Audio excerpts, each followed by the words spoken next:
जर तुमच्याकडे चारचाकी वाहन असेल किंवा तुम्ही तुमच्या कुटुंबातून कोणी इन्कम टॅक्स भरत असेल तर तुमचा रेशन कार्ड आता कायमचं बंद होणार आहे.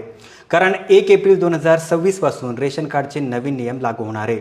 ते नियम नेमका कोणते आहेत एक एक करून आपण समजून घेऊया. जर तुम्ही रेशन कार्ड वापरत असाल तर तुमच्यासाठी ही अपडेट अत्यंत महत्त्वाची आहे. कारण आता देशामध्ये वन नेशन वन रेशन ही नवीन संकल्पना लागू करण्यात येणार आहे.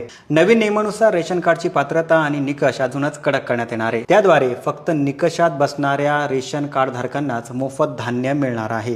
केंद्र आणि राज्य सरकारने नवीन नियमावली जाहीर केली असून आता फक्त जे पात्र लाभार्थी आहेत त्यांनाच आता रेशन मिळणार आहे. ज्या व्यक्ती निकषात बसत नाहीत, त्यांचे उत्पन्न जास्त आहे, अशा व्यक्तींचे रेशन कार्ड बंद केले जाणार आहे. यामध्ये जवळपास 70 लाख रेशन कार्ड बंद केले जाणार असल्याची शक्यता आहे. रेशन कार्डच्या नवीन नियमानुसार शहरी भागामध्ये 3 लाखाची उत्पन्न मर्यादा असेल तर ग्रामीण भागामध्ये ही मर्यादा 2 लाख रुपयापर्यंत करण्यात आली आहे. घरात एसी किंवा जनरेटर असेल तर तुमचं रेशन कार्ड देखील बंद केला जाऊ शकतो. त्यामुळे आता सरकारने रेशन कार्डची केवायसी बंधनकारक केली आहे. तुम्हाला जर केवायसी करायची असेल तर तुम्ही रेशन दुकानदाराकडे जाऊन तुमची रेशन कार्डची केवायसी पूर्ण करू शकता.